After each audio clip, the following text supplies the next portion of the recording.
Good morning, ladies and gentlemen. It is November 1st, 2023. I want to start off this show by saying shout out to everybody that's been rocking with the channel, that's been hitting that support, hitting that like, hitting that share, hitting that subscribe.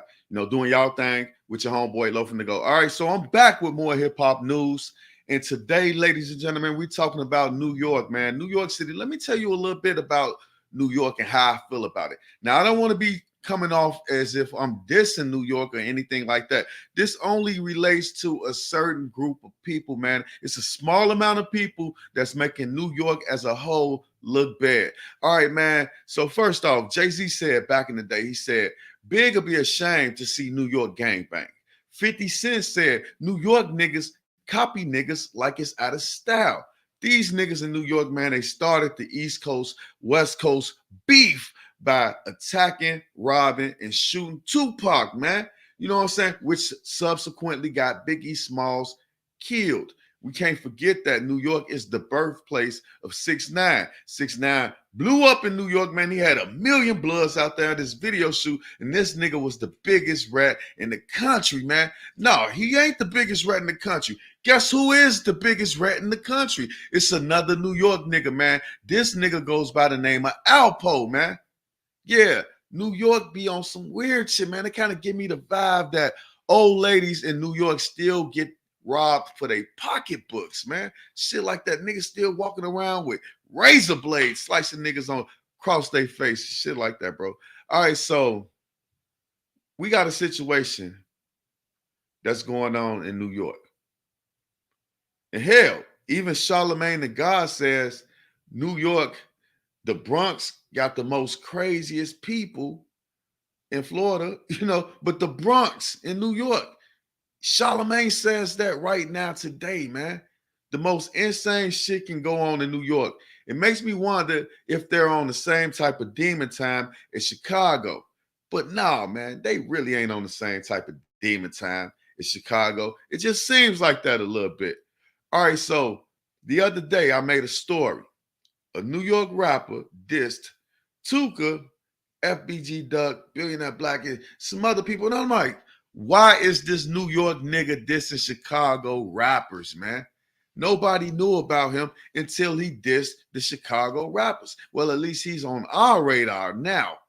And he's on a lot more people's radar because he hang out with Lil Durk. He must have picked a side, all of that type of weird shit.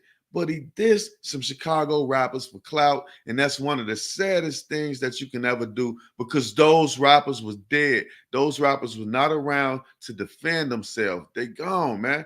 But one thing about this young man, evidently he was raised in a household with good parents. And that's what I think about a lot of these New York niggas, man. They actually raised in the house with good parents and people that work hard because you can't live in New York and not work hard. The rent's too goddamn high.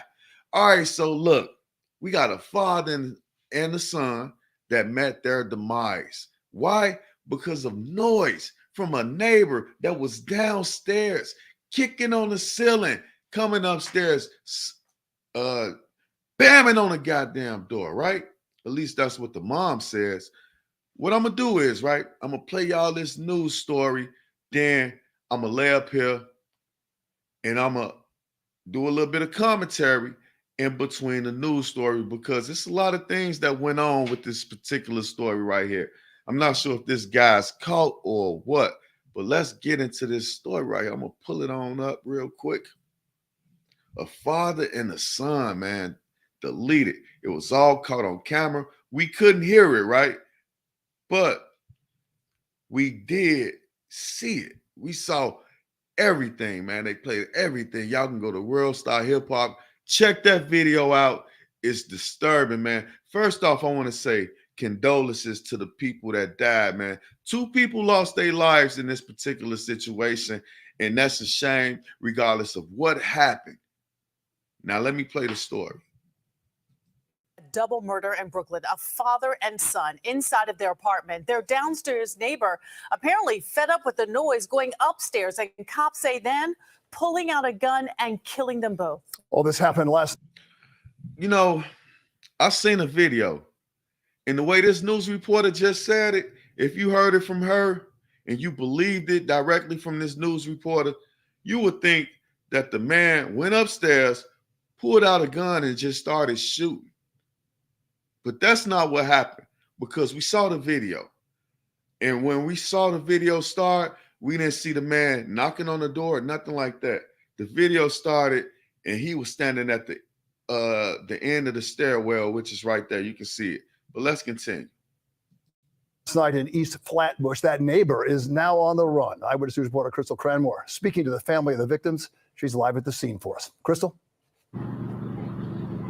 Bill and Sade, there's been a constant flow of support in and out of this building from local community members, including a state lawmaker. While the hunt continues for the suspect, the family is demanding swift justice.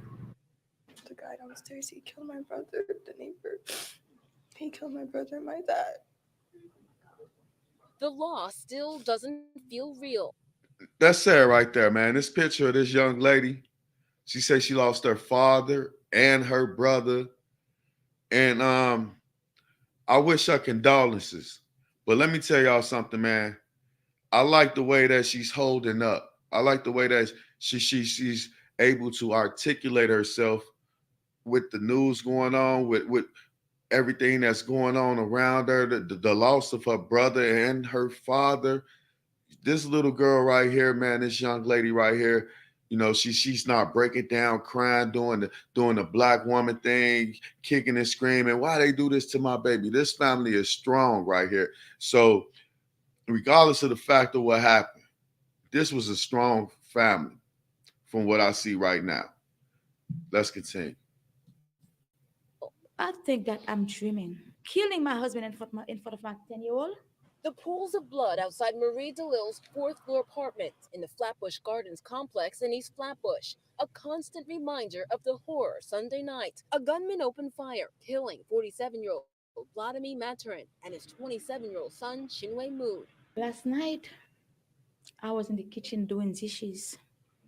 While I was emptying the sink, I heard bang, bang, bang, bang. DeLille says the downstairs resident was banging on the ceiling, angry about noise allegedly coming from DeLille's apartment around 10:30 p.m. I'd be like, did anybody make noise? The kids be like, no, mommy, nobody make noise. My husband bang back. The man came upstairs, kicked the door. DeLille says an argument escalated before the suspect fired 9 rounds at father and son. The family, originally from Haiti, downsized from a larger apartment, an adjustment for her younger children.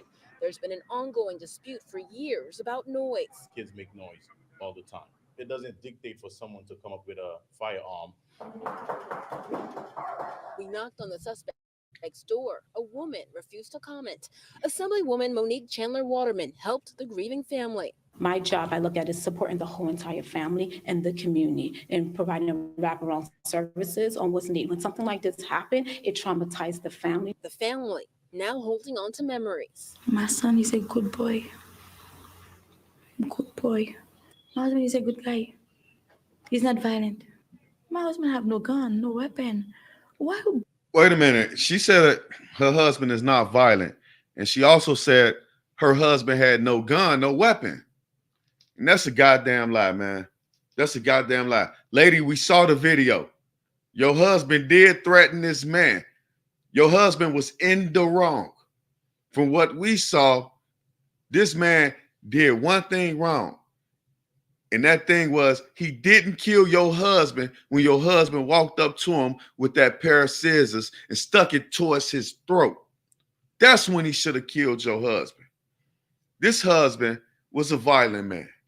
This husband appeared to be raised by a single mother. And the reason why I say that, not all single mothers, but some of them, man, they don't know how to bring down conflict. All they know is jump on 10, jump on 10. And they teaching these young boys to jump on 10. They emotional. This man was big as hell and ran up on a little man with a pair of scissors, put it to his throat. Right? If you listen to this news story, you can see that they're going on a narrative that the family is getting. But it was a second side to that story. And like I said, the one thing that the man did wrong was he didn't kill that motherfucker when he walked up and put them scissors in his face. If he would have did that, that would have been way more understandable. Let's listen. Bring your gun to shoot my family? Why you bring your gun to tear my family apart? And we're told the husband was a bus driver and Uber driver, just a hardworking man. The family is also asking for increased security to make it harder for people who are not residents to go inside the building, knowing that the suspect is still on the run. The Assemblywoman said she does plan on speaking with the police to make that happen for them. Again, the search well underway for the suspect. All right, man. I know a lot of y'all ain't gonna feel what I just said, but let me explain to you what I saw. I saw the video, and what I saw was I saw a man standing at the end of the stairs, away from the apartment, but he must have knocked on the door to get the attention of the family. All right, so the husband comes out. He ain't got no shirt on. He run back in the crib, slap his shoes on. The whole time, the suspect, the person that actually killed the father and the stepson, he's remaining calm. He's not throwing his hands up in the air, acting like he wants some type of beef. The father was acting like he wanted the smoke. And he got the smoke, ladies and gentlemen. Yeah, he got the smoke. Put on his shirt, ran in the house, grabbed his shoes, grabbed a pair of scissors, walked up, pulled him to the man's throat. The wife grabbed the father, and that's when the suspect fucked up. Out the whole entire video, the man fucked up when he laid up there and killed the father, shot the father while his back was turned. But then guess what? Once he shot the father, we seen the son approaching the man. I don't know if he was going to try to grab a gun or what, but he walked towards that man. That man gave it. I'm talking about gave it, damn that emptied in the sun. Shot that nigga up, bro. It was gory. It was crazy, man. I think this happened on Demon Night, Halloween. Yeah, I think it happened on Halloween, y'all. Demon Night. And this was some devilish type of shit, man. It was definitely some devilish type of shit that went on in that apartment building. But I blame the father. Even if a motherfucker banging on your door, you got to be a man and try to bring down the conflict. What the father did was run up on somebody who was smaller than him with a pair of scissors, walked up on him with his size, chest bumped the man before that man pulled his pistol out and killed the father. According to reports, this guy made several calls to 311 about this particular noise situation that was going on. Do I think he was right in killing those people? No. Nigga should have moved. You can't live in that type of apartment if you go to work or third shift and shit like that. I know it might be hard for niggas to move, especially in New York, because they charge an arm and a leg for apartments. So imagine what they charge for houses. But let me tell y'all something, man. That guy should have moved. Because number one, it's hard to regulate your neighbors when you live in an apartment building, man. You can't be walking up to their shit. Oh, man, y'all know I go to work. Nigga, fuck you. We go to work in the morning. Took away a hard-working black man from this earth and his son, man. This guy was a bus driver, doing his civic duty every single day, giving people transportation. A lot of people might say he's a good guy. The other dude must have been saying something slick for him to even kill him like that.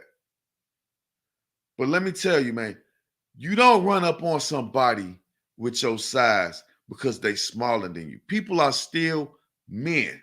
When it all boils down, we are men. We got to get it together, black community. And this is all part of the mentality of the black man. The black man is violent, man. That dude probably they knocked on his door a few times, said, hey, man, could you please keep it down? I work these particular hours. I hear your kids, man, up there. Because think about it, it's 10 o'clock at night, ladies and gentlemen. It's time to go to sleep, get ready for work. You got to wake up at 4 in the morning. It's 10 o'clock at night, and your upstairs neighbors, they banging on shit. Motherfucker kids jumping off the beds, wrestling moves going on, all type of weird shit. The parents don't care because it's they kids. They used to it. Oh, my kids jumping around, man, turning TV up, whatever. Some parents is like, dude, listen to me, man. This is a sad situation, y'all. Ain't nobody to blame in my eyes, except for the guy that pulled the trigger. It would have been a different situation if he would have shot that man when that man ran up on him with that pair of scissors, man. You could have shot him from 3 feet away with that pair of scissors. He didn't have to be in your face like he was. Well, when you shot him when his back was turned, that put the nails in your goddamn coffin. That's exactly what it did. Put the nails in your goddamn coffin. Can't nobody shoot somebody when their back is turned. And like I said, from the video, from what I seen, the son tried to walk in the direction of the man. I don't know if he was trying to get away, if he was trying to take the pistol. More than likely, he probably was finna take the pistol. Man shot his ass down like a dog in the street. Then, to add insult to injury, he walks up to the father while the father is crawling on the floor and give him the kill shot. Gave him the kill shot. This nigga calmly pressed the elevator door, hopped on the elevator, and exited the building. Tell me in that comment section how y'all feel about stories like this, man. Is New York corny? Do you feel like Charlamagne is right? The craziest people come from the Bronx in New York. Tell me in the comment section, who was right, who was wrong? Did you see the video? Did you not see the video? Let me know. We'll discuss this later. Once again, it's your homeboy Low from the Go. I want to say shout out to everybody that's rocking with the channel, hitting that like button, hitting that subscribe button. I'll be back later with more hip-hop news and commentary. Peace.